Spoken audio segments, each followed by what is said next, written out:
I'll just share my screen. Ugh.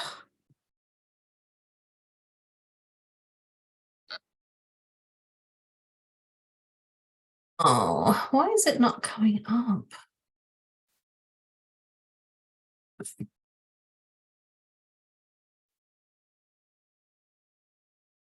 Ah, there we go. That's what I want. Screen 2.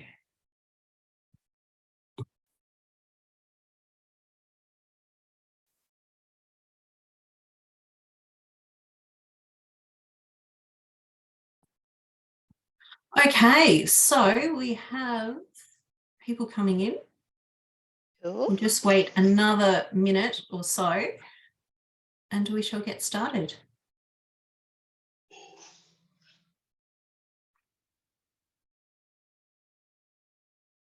You can see my Canva for Beginners screen there, Erin. I can indeed. Yep. Okay, well, welcome everyone to our Canva for Beginners webinar. That's what you're here for. You're in the right place. So we'll just start with an acknowledgement of country. So we'd like to begin by acknowledging the traditional owners of the land on which we work, live and meet today. We pay our respects to elders, past, present and emerging. We celebrate the stories, culture and traditions of all Aboriginal and Torres Strait Islander communities who also work and live on this land. Welcome everyone. I am Mikala from Business South. Business South is myself and my colleague Sharon, and we are entrepreneurship facilitators. And what we do is we provide assistance with a business idea, startup advice, and also networking workshops and community events, including webinars such as this. And currently, at least until the 30th of June, all our services are provided free of charge due to funding from the federal government's Entrepreneurship Facilitator Program.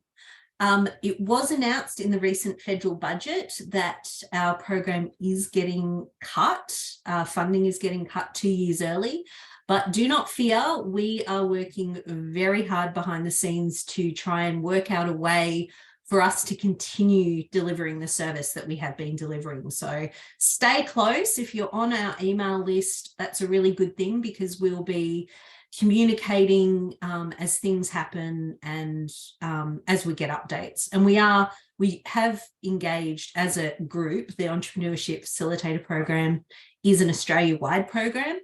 And as an alliance, we have actually engaged a lobbyist to lobby the government on our behalf to try and have the program reinstated or reinstated in some other way. So fingers crossed, but we will be here somehow following the 30th of June this year.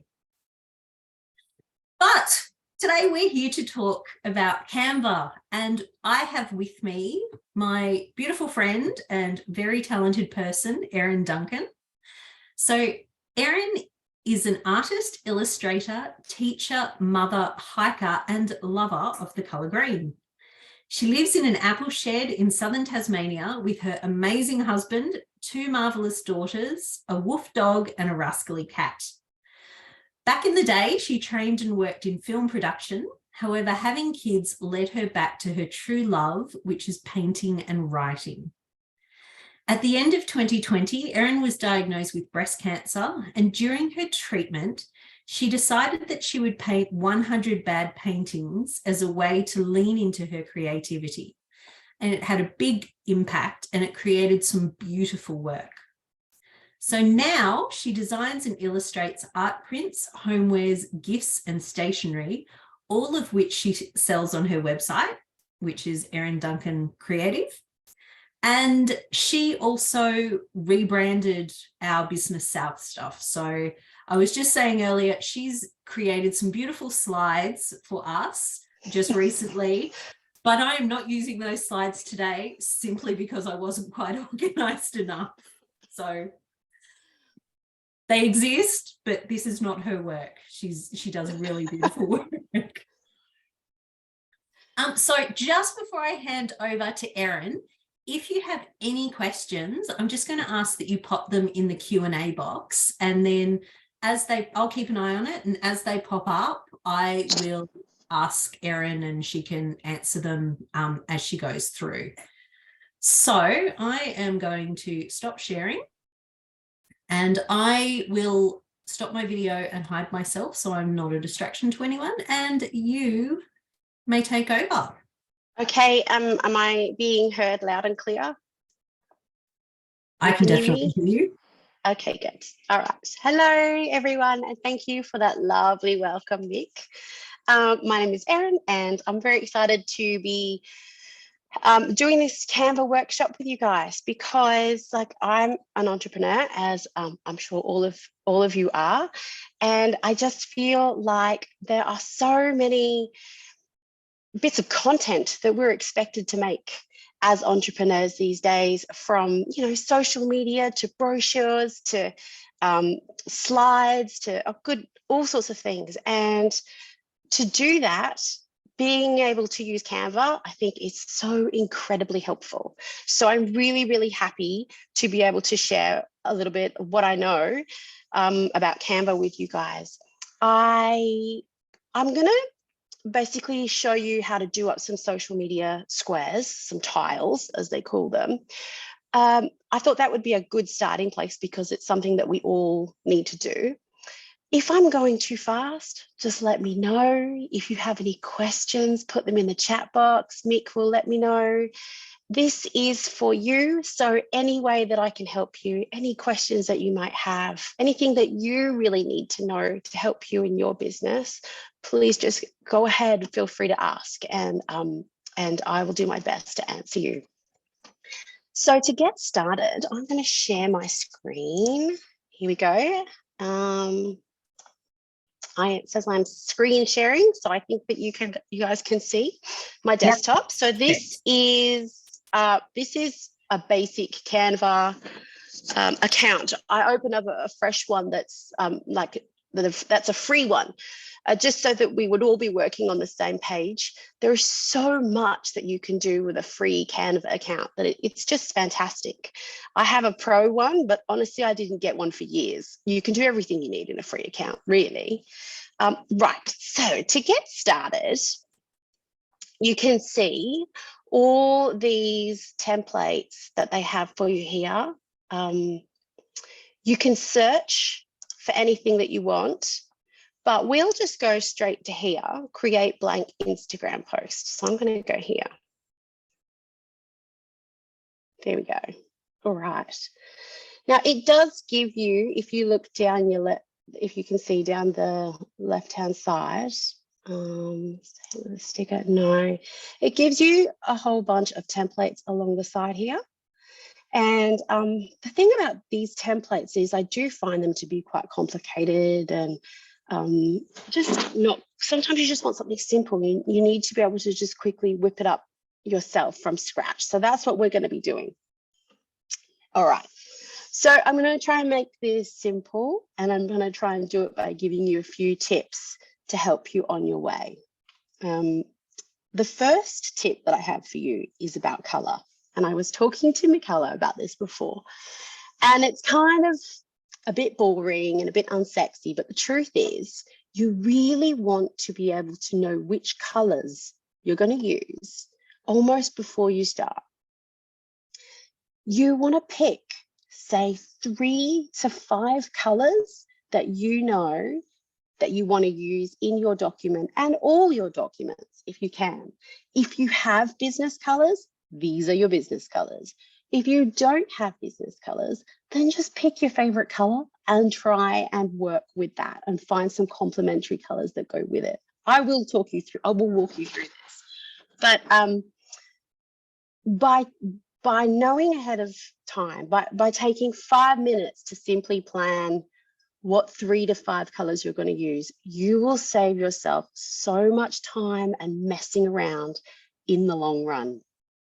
And it will make the difference between a document that looks like a grown-up made it and a document that can look a bit like a 5-year-old made it because it's got like all the colors of the rainbow in it. So that's what we don't want. All right, so in order to choose some colors, I am going to, we've got this blank square in front of us. So if we head up here, the first thing we're going to do is choose a background color. So I'm going to click that color, and it's giving you all sorts of colors on the left there.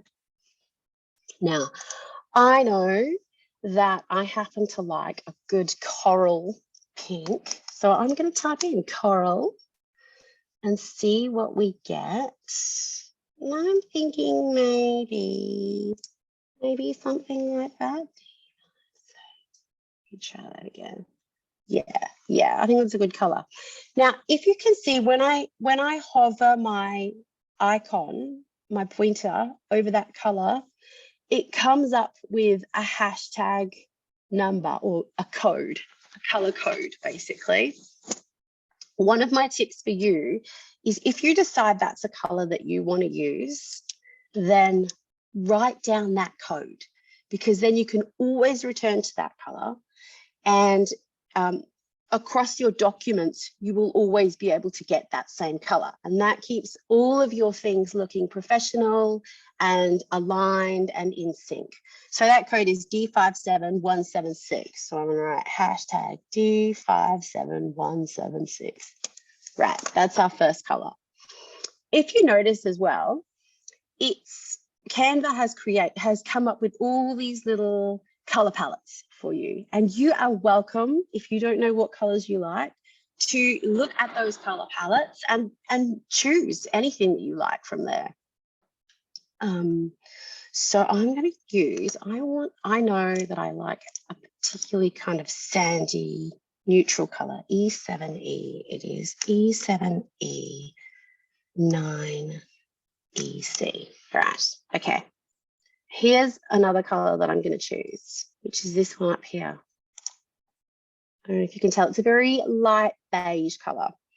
And I did that on purpose because you want some dark colors, like say 2 colors that are quite deep and dark. In this case, I'm going to use a coral pink and a deep blue. And then you want some really gentle colors, because these are going to be your background colors or your lettering. So it's important to have a mix of bold and then a little bit soft or neutral. And you're looking at between 3 and 5 colors. So let us go back. Yeah, where is that coral? Ah, you have to clear the search, and then you'll get. It's a good thing I wrote it down, because it's hidden my coral color. So D57176. There we go. All right. Okay, so let's start with this. Now, I've recently been working with someone who's an occupational therapist, so I've got that on the brain. So I'm going to do up some squares, some social media squares that would be like something an occupational therapist might do. So once you've got a background color, then you're going to come along down your toolbar on the side here, and you're going to go to elements. Oop. Let's go back. Oh, looks like we're having a little bit of trouble. Let me refresh this page. Elements, there we go. Okay. And in there, I'm going to search for rainbow. Okay. And I go into this section here at the top called graphics. And this is pretty much what I do for everything. We go elements, we do a search, and we go straight to graphics, see all graphics, and all these different rainbows will come up. If it's got a little crown, then you know it's a pro one, which means that's for a paid account. But there are so many good ones that are free. I particularly like this one. I think it's quite nice and simple. Okay, so I'm going to choose that one. Now, here's where your colors come in handy again. if you, let me clear that. Now, if you click onto the element that you have chosen, you will see up the top here, there's a toolbar along the top here. And you'll see 3 little squares. Now, those 3 little squares means that you can customize each of the colors in this graphic element, which is really handy if you're using your brand colors or the 3 to 5 colors that we have chosen that we will be using, because then it will help to keep everything on brand and keep everything aligned. So what I'm going to do is I am going to say change this to that sand color, which was E7E 9EC. Okay, there we go. And then change the mustard color to, I need a blue. So I want to say a dark blue. I'm going to type in dark blue and have a look. Maybe that one. Yeah, that one's pretty good. Try that one maybe. 3, 4, 5. Let me type one in. 3, 4, 5, E7, D. Yeah, that one. Yeah, that one's better. That's good. And maybe a soft blue for the middle bit. Okay, so let's get rid of that. And I'm going to type soft blue. You can pretty much type anything you want. Lilac, soft blue, olive green, anything that you are looking for, and it will come up and give you some suggestions. So in this soft blue, I'm thinking maybe that one will work. Yep, that one is going to be perfect. All right. So now we've created this rainbow in our colors. These are basically the colors that I'm going to use from now on in all our documents. And so the next thing we want to do is resize this. So I click on it, and sometimes it can be a bit tricky with Canva to select your element. So if that happens, then just click outside the square and then back in again, and then you can move things around. You put your icon in the corner dot, any corner dot, any of each of the 4 corners, and drag out to the size that you want. There you go. So now we've got a nice big bold size, because remember, this is going to be on a social media square, so it'll be quite small. If you look down the bottom right here, you can see a drag that will allow you to have a look at it small and have a look at it large. Okay, so the next thing we want to do, now that we have roughly the right size, is I want to make sure that it's in the center and it's aligned. So I come up here to where it says position along this top toolbar, click position, and you'll here get this menu, align to page. We want to center, and it will just pop it in the center. If you want it right in the middle in the center, then click middle, middle center. There you are. But if I was to resize it again, then I would need to recenter it. But that is actually a little too big for me. So I'm going to bring it down and center it. I don't want it in the middle because I want to put some, oops. I just dropped a headphone, hang on. Okay, so we've got that in the center there. All right, so then I'm going to click out of there. So we've got our rainbow in our brand colors. Now I'm going to add some font or some text. So over here on the left-hand side in the toolbar, you'll see text. Click on there, and you want to go to this blue, purpley blue box here, add text box. There you go. So it appears inside your working document, and what you want to do is just drag it down. And if this happens and it won't select, click outside the box, come back and grab it, click and hold down and drag it to where you want it. And sometimes you just have to be clicking around a bit in order to select the right thing, because sometimes you can have a lot of stuff in here. All right, so you've got your text box there. I'm going to double click in there and that highlights everything. And I'm going to use the word, or the words, daily routine. Daily routine. Okay. Now what I'm going to do is, again, go from the corner and drag that out. So let me give you a couple of tips with font. And that is, try and use only 1 or 2 tops. That's it.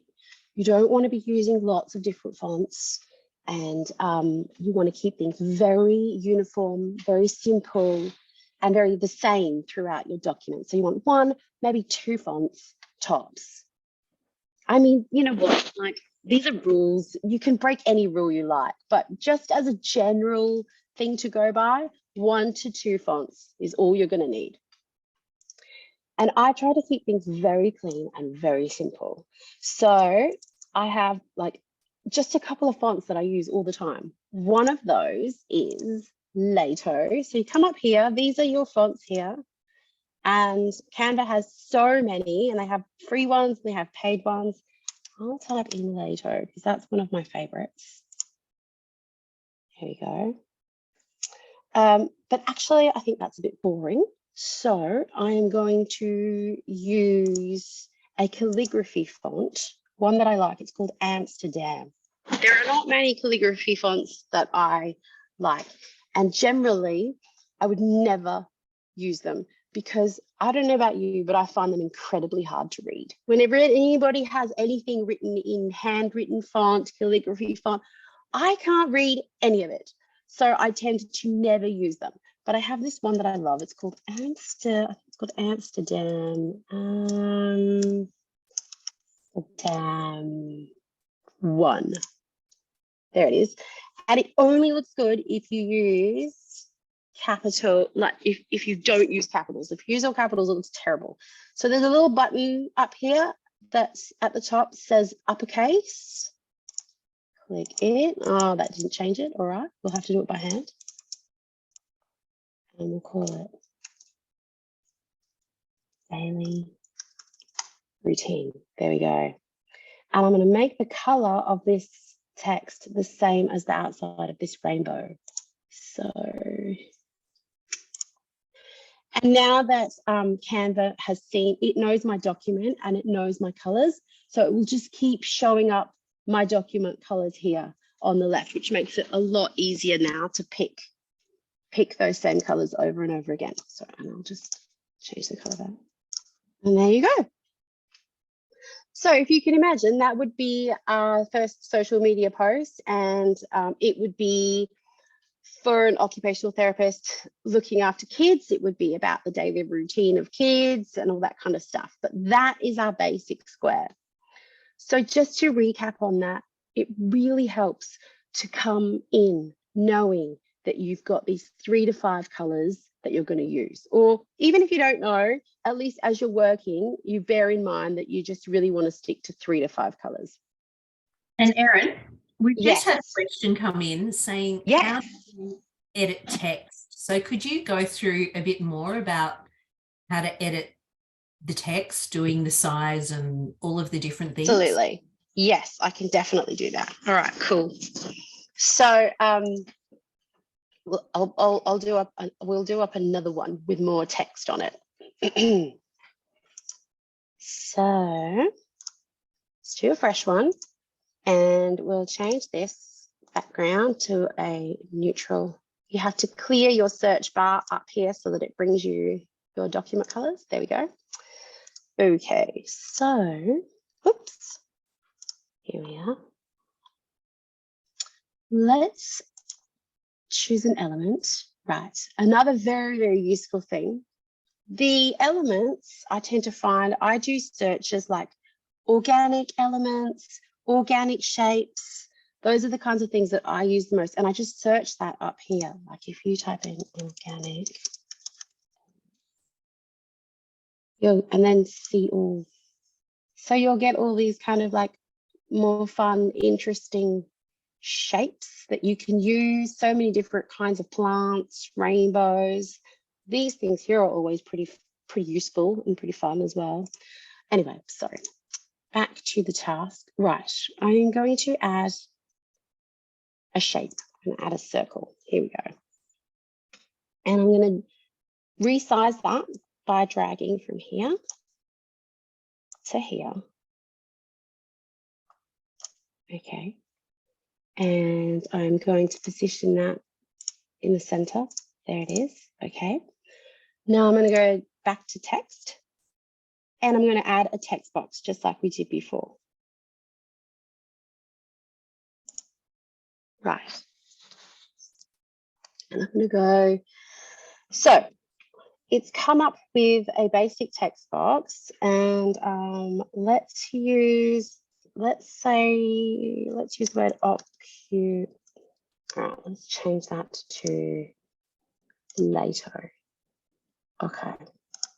So I'll just get it started so you can actually see it. Occupational, right, okay. And I'm just going to toss the color on there so that you can see that. All right, okay.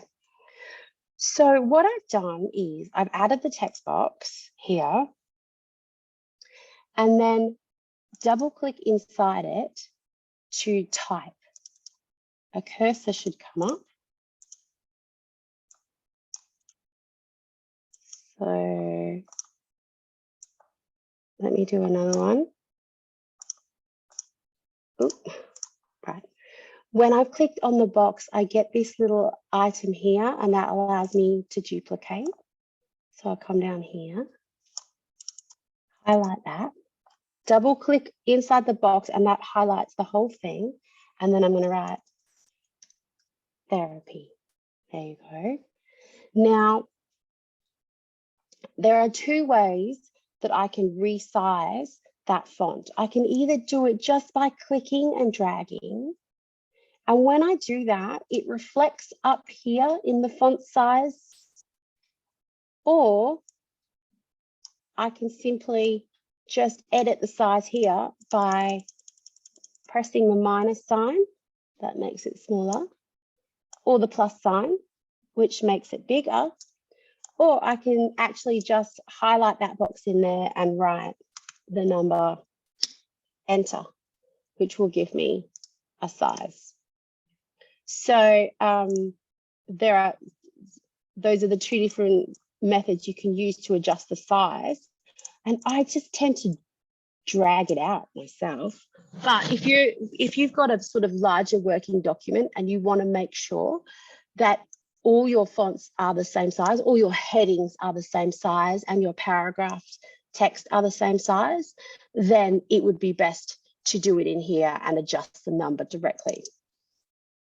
So let's say we make this 80. Oops.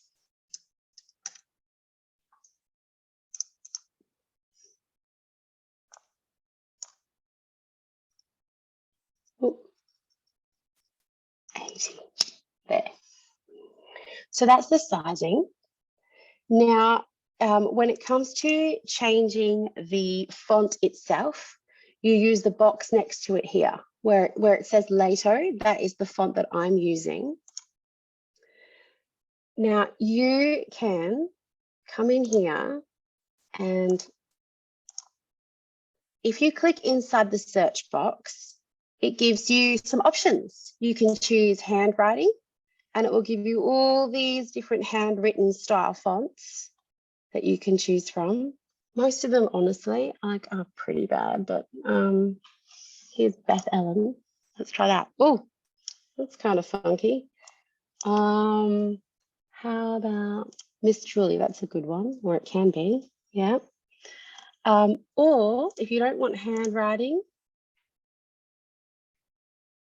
you can choose Sans, which is a very plain font. Excuse me. So you've got a sans font, which is very plain. It doesn't have all the little bells and whistles on the tops and on the ends, like like that, Canva sounds. If you just X out of there, then let me come out of there completely. Click in there again. You will find all the fonts are just down here, and you can just scroll down. And as long as they don't have a little crown next to them, there'll be free fonts. And there's a lot of good ones. There's heaps to choose from. In fact, there's so many, which is why I just have my favorites, which are Lato and Now. They tend to be very simple, very clean, very easy to read, which is the best way to go, I think. Gotham, that's not bad. So yeah, you've got all these fonts available to you here. But then if you're looking for something specific like handwritten, then you just type that into the box up here. They've got so many to choose from. Vintage, elegant. Let's look at these elegant fonts here. Boston Angel. Oh, there you go. So like you could be choosing fonts from now until Christmas. So I advise you to go very simple, make a quick choice. You always end up coming back to the first one that you looked at.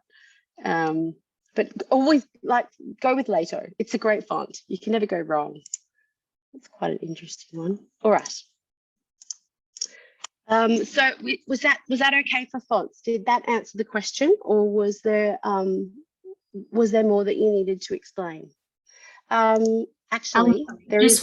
Sorry. Yes. I was just going to say, while you're waiting for the answer on that one, we've got another question. Yes. When you were doing stuff before, a link symbol was showing up. Yes. And the question is, does the link symbol mean the text, I think text box is linked, or the text boxes are linked together? Or does it together? How does the link symbol work, Erin? Let's go with that one. Okay, all right. Basically, no.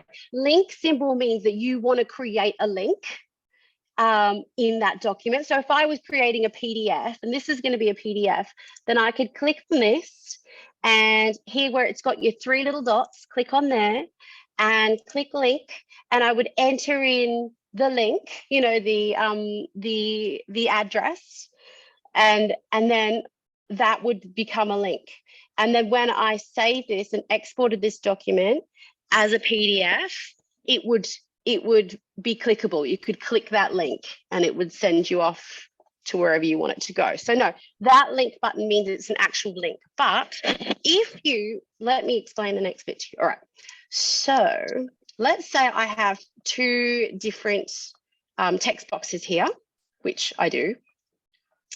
And basically what I can do is I can, let me make this a bit smaller because it's a bit loud. And let me just, let's say I make it into like that, okay?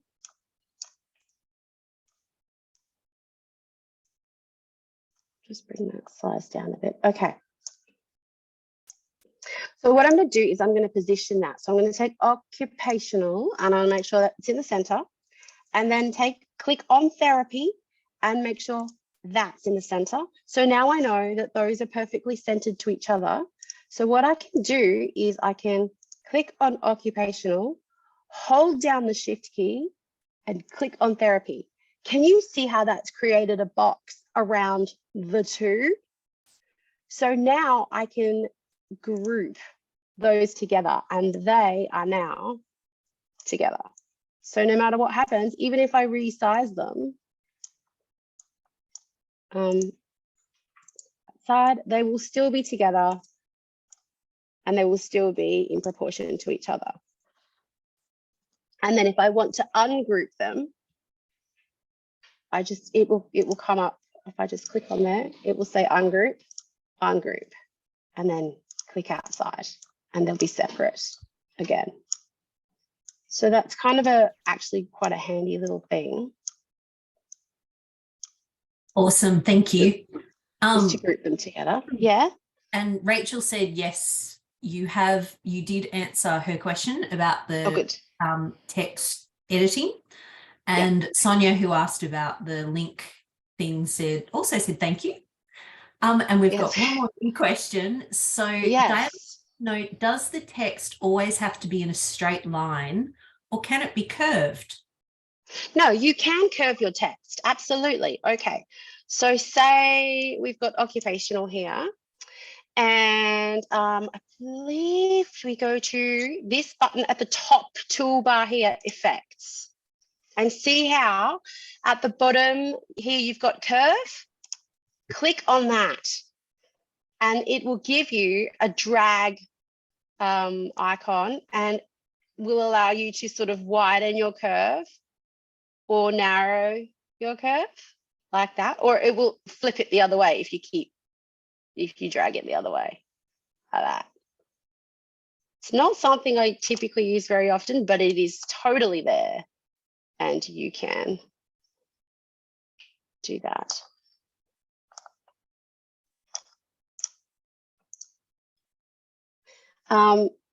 If it feels a bit squashed, then the other thing you might want to do is use the spacing toolbar up here. So click on there, and this will allow you with your letter spacing to just separate things a little bit, which is very handy because depending on your fonts and depending on, if you do things like curves, you may need to just space things out a little bit. So you can do that. And the line spacing just gives you space, obviously, if you had a paragraph between the various lines. Let's have a go at that. I will show you another one. 1, 2, oops. And let's add a new page. All right, okay. So for this one, let us make it blue. And I'm going to, it's not particularly nice blue, but let's just move on. And I am going to add a text box. Let's use Lato, and I'm going to write the word sleep. Okay, so I would like that to have a little bit more spacing in it. So I'm going to open up that spacing tool and give us a little bit more room there. And I'm going to drag it out so it's a little bit bigger.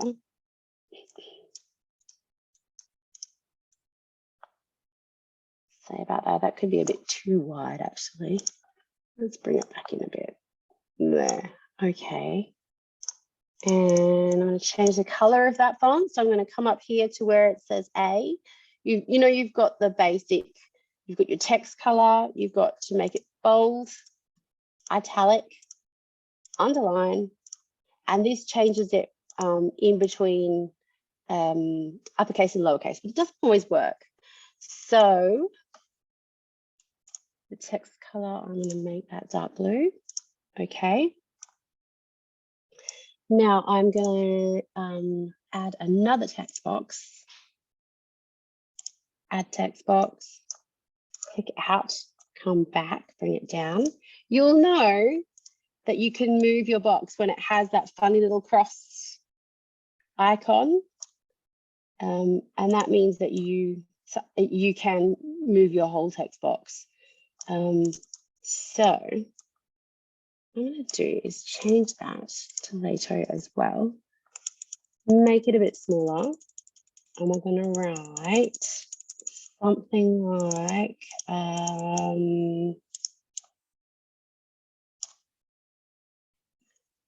benefits of sleep for children under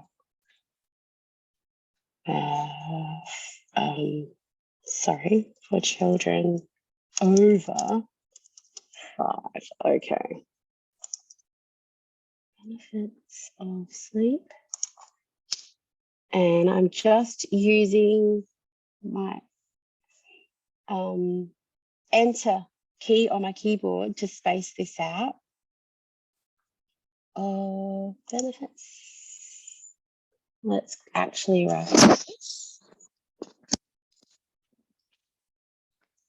Make it a bit bigger. Developmental benefits. Here we go. Of sleep for children over 5. Okay, so that's more of a paragraph. Now, you've got some ways that you can work with the paragraph here. You can grab the handles, and that will give you a bit more room, like if you wanted to make it longer, like that. Oh, like that. Or what I tend to do is make sure that my text boxes are relatively the same size. So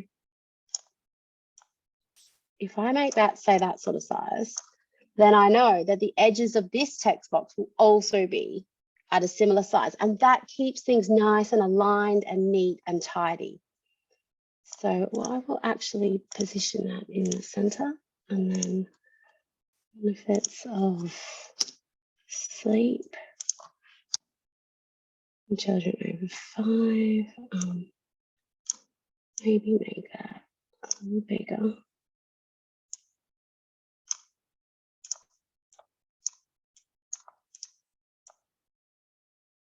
And center it. Okay. I don't like that in lowercase. Let's see if we can make it uppercase. I think that's a bit better. Make it a bit smaller. Okay. Right. So you can see what I've been doing is just resizing the box, and that changes the way that the lettering is spread out. If you grab these handles here and you make that smaller, then the letters will spread themselves out to fit that box. If you grab these handles here and bring it out, then you'll allow it to spread out. There. So I'll put that in the center again. And I'm going to actually link these two. So I'll click on that. I'll press my shift and I'll click on that. So they're linked together and they're grouped now. And then I'll be able to move them just right. And then what I'm going to do is add a graphic. So I'll come back over here to elements on the side and search. I'm going to search star or stars. Enter. All right. Come to graphics here. See all and look for a free one. So this should be pretty good. So what I'm going to do is drag this over here. And now I'm going to do a little thing. I'm going to duplicate it. So if you can see, once this box is highlighted, you get this little menu here. And this with the plus sign, 2 pages and a plus sign means duplicate. I'm going to duplicate it. And I'm going to drag it across. And then I'm actually going to flip it. So if I come up here to the top toolbar and press flip horizontal, and then bring it up a bit so it doesn't look exactly the same. And then I'm going to come back to the first one and I'm going to duplicate it again, bring it over here. Okay, so I'll spread them out a little bit. Okay, now I'm going to take those and change them into our colors that we've been using. So up here, you've got the little colored squares, which shows me that I can adjust the colors on these graphics. So I'm going to take that and probably make it the lighter color. And then I'll take the yellow and turn it into stars. And I'll take that and do the same thing. So that will be the lighter color and the yellow will turn into the coral. And I'll do the same thing. That one and that one will be coral, and I'll move it across a little bit. There. So did that make sense? Did you guys see how I did that? I took one graphic and I repeated it a few times and I flipped it so that it would be a bit varied. It wouldn't look like the same thing repeated over and over. And then change those colors into our colors. So if you look now, we've basically created 3 social media tiles that all have our same colors and they all have our same fonts. And that way, there's a real feeling of cohesiveness. You know that it's one voice. You know that it's one company talking, and it makes a lot of sense visually. Undo that curve. To undo the curve, all you have to do is press none here on the side. Done. So if we do that,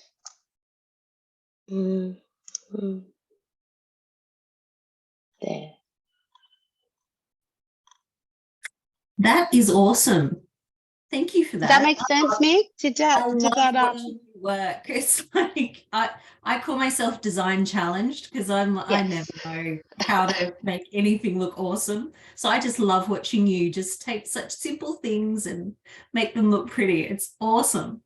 Yeah, and this is the basis of everything. I mean, yes, we get much more complex documents, but this is the absolute basics. And it's the same thing that I do for the bigger documents.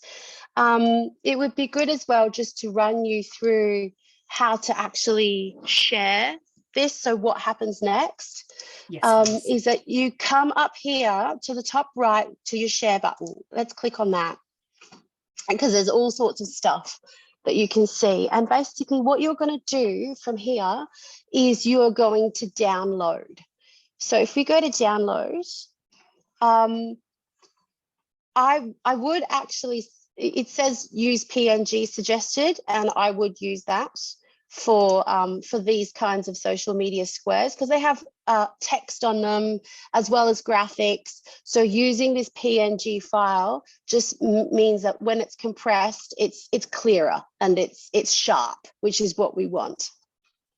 And you'll come down here and where it says pages, you can either do all the pages or you can just choose the page that you're working on. So for us, I'll just choose all the pages and download. And then it will go ahead and download that to your computer. If you were working on a PDF document, for example, we would share and download, and you could go to PDF standard, PDF print if you're going to print it, but that's a very big file. So generally, if you're going to email things, then you just go PDF standard. And so that's handy if you've got a document where, as we talked about before, it's got links in it and things like that. Then those links will be clickable in your downloaded PDF. If you click download, and it will download that as a PDF. And then when you open it up, anywhere that you've created a link will be clickable, which is, I think, really cool, really nifty. Got another question for you. Yes, please. Did you have something else you wanted to show first, or can I jump in? No, go ahead, ask. Okay. Ask away. So Blue has asked, is square the best size for all social media, or should we make every cover or event image a different size because Canva gives all the different options? So I think what she means is, like, how you've got the Facebook image or the all the different ones that Canva offer. What do you suggest doing? Yeah, I tend to, if I'm creating for Instagram, I actually tend to use Instagram portrait size the most, and I do that by I have create design here up the top, and I go custom size because Instagram portrait doesn't come up for some reason. I don't know why, because it's pretty much the most common size. so yeah, so I tend to create my own document size of Instagram portrait, which is oh gosh, what is it? 1350 by 1080. I feel like I want to say. Oh, that's not it, Siri. Thank you. So, but having said that, if you choose to do, you can choose square, and that will get you across Facebook, and that will get you across Instagram. So I do actually do that a lot, and I do find that on Facebook, square is the best. If you do just a regular search, social media, what comes up? Social media templates. Social media, 1080 by 1080. Yeah, it tends to offer you square, which is absolutely fine and works really well across the board. And other than that, it's just a personal choice. Do you want to use portrait size or landscape? I would try not to use, because it just doesn't use enough real estate, and so it comes across small in your feed. So either go square or go portrait, and for Facebook, definitely square, I think, unless anybody else has any particular suggestions. And Blue, if I missed a part of your question, can you just let me know, pop in anything else that you wanted to ask? And while we're waiting, we'll just give some people some time to ask some other questions. Rach asked, how do you remove the background from a photo? How do you remove the background from a photo? Excuse me, I'm so sorry. Let me think, because I actually don't really do that often, but I know that you can. And I feel I want to say, is that a pro capability? Like, I don't think it's a free capability. I think you're right. I think I can only do it in my pro account. Yeah, but it is a very straightforward thing to do. But I'm not in my pro account here, so I can't do it. But I mean, from memory, Mick, you just used to drag your photograph in, and then there's like something along the toolbar that says remove background. It's like a button. You just press a button that says remove background. Does it not, Michaela? Yeah, I think you drag the photo onto the page, and then onto the document. It says like edit photo or something, and when you click on that, it opens a left-hand side panel, and remove is an option in there. Yeah, it's pretty straightforward. I'm so sorry that I can't show you in this one, because this is the free account.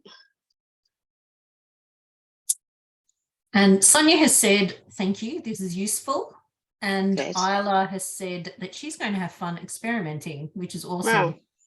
And I have to admit, I have learnt an awful lot. Have you? I have. Like, I've been using Canva for years for so many different things. And, I've had graphic designers set up templates and things in Canva. And I thought I knew a lot, but you've taught me a heap. Like, I didn't know with the choosing the colours, I didn't know I could put something in like soft blue. Yes. I would just put in blue and then scroll for days trying to find what I was after. Well, that's exactly right. And, like I think the color thing, from the outset, it really is handy to know what you want when you go in there. And just secretly between you and us, me and you and all of us, I would very much go onto Pinterest beforehand and even look up, say, olive green color palette. And that will just give me a bunch of color ideas, a bunch of ideas of colors that will work together, a starting point. If you don't have brand colors, if you're starting from scratch, there's plenty of people out there who have already done the hard work of putting together beautiful color palettes. Just use them, That's really good advice. So Mel has said, about removing background. She said, it is a pro feature, and you click on edit photo and you've got an option which says BG remover. That's right. So Yeah. that's how you do Yeah. that one. And then Blue says, oh, that's right. She asked about the social media post size. She said, that makes sense. For my event, I normally have to make an image for website, Facebook event, and a post. It would be nice if I could make one and use it for all. But I think that is actually the case though, isn't it? Like when I do a blog post, I have to make an image in the size that I need for my blog. But then Yes. if I'm sharing it to social media, then I have to make that a different size. So in that respect, it's a bit of a pain, but you do need to have the correct You do size. need to do it. I think that's the nice thing about the Pro one is it has a resizing tool for you, the Pro Canva account. But you don't have, you can do it by hand. It's really doesn't take too long once you know basically what you're doing. And I keep a file. So I'm making all my social media posts in one file. So all the sizes are already there. All the colors are already there. I just have to go in and, make some fresh ones. That's all. But it's easy to do once you've got your files set up. Absolutely. So is there anything else that anyone wants to know about in particular? Anything that I can show you or? But that's been really helpful. And I love that you use Lato. That's one of my brand fonts. So it's like, it's mine as well. It is such a good font. It's so clean and nice. Like, yeah, like I said, I know my fonts. I have like 2 or 3 and that's it. Pretty much use them for everything and try not to use any handwriting if you can possibly help it, because it seems like a good idea, but then nobody can ever read it. Yeah, and one thing that I find too is like you create your image in Canva and it looks all good and it looks all, nicely in proportion and the sizing of the font's fabulous.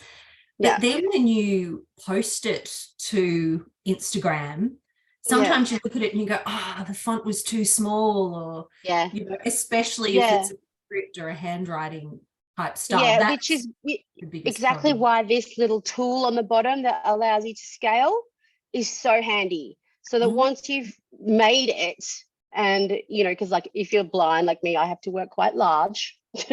And then once you've made it, scale it down real small so that you can like really get a feel for how it's working at a distance.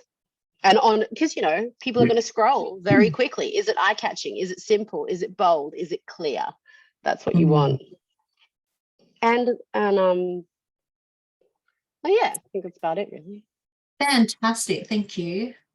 And Blue's just said she'd love to see another webinar with a bit more depth, going into it a bit more. We'll definitely put that on the thought board for the future. Yeah. Post 1st of July, once we work out what that looks like.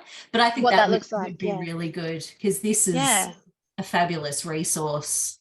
Okay, a couple more things. Trina says, sometimes I can't work out how to crop an element. Are there restrictions? Well, there are, but let's see. Add a page. All right, let's go photos. Let's take this here. Okay, so you've got a couple of options. Basically, you can take the handles and you bring them down.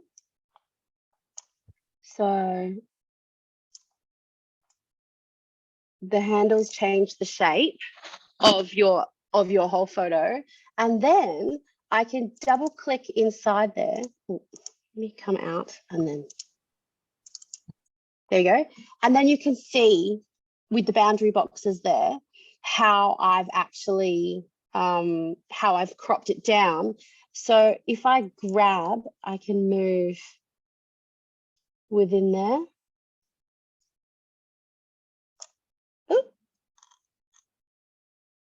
And click out.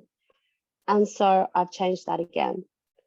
So that's actually quite a helpful thing to know. I'm glad you asked, actually, because depending on your document,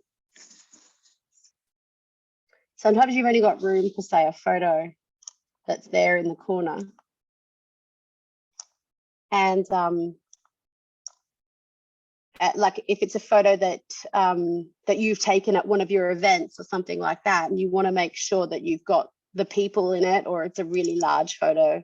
So you know that you can double click on it, and then you can move the actual image around inside so that you can focus on the part of the photo that's actually really important. I don't know what keeps jumping away like that. Sorry. It's weird. There. Oop. So so that's a really handy thing to know as well, because like sometimes I know if I'm doing if I've done some social media tasks for you, Meg, and like there'll be photos from an event and it will be a big room, but really you only want to use a small part of that photo that has all the people in it. So that's how you kind of crop in and then focus on the section of the photo that you really want. Yeah. Awesome. Well, thank you. We've gone a little bit over time, so we better wrap up. Okay. Just quickly, Isla said, thank you so much. And she'd also love a follow-up session. So definitely adding it to the list. And Trina has said, thank you. Sonia says, thank you. And I would like to say a massive thank you, my friend. As I said, this has been really helpful for me, and by the look of it, for everyone else as well. Oh, good. Good. I'm so glad. Thank you. Thank you for inviting me. It was great. That's my absolute pleasure. So hopefully we'll catch up again in the not too distant future to do a next level one. Yeah, absolutely. And you know, like if there's anything that you guys need to know, if there's anything I can help you with, then email me. Erin at Erin Duncan Creative. I'm happy to help if you need anything at all. Awesome. And I'll be sending out a follow-up email after this with a copy or a link to the recording. So everyone who registered today gets a link to the recording. And if you have any further questions, you can just hit reply to that email and I can forward them on to Erin for you as well. For sure. Yeah. And if there's anything you want to know for like a more advanced workshop as well, then that would be good. Awesome. Thank you all so much. Thanks, Erin. All right, lovely. Catch you next time. Yep. All right. Bye, Meg. Bye, everyone. Bye. Thank you.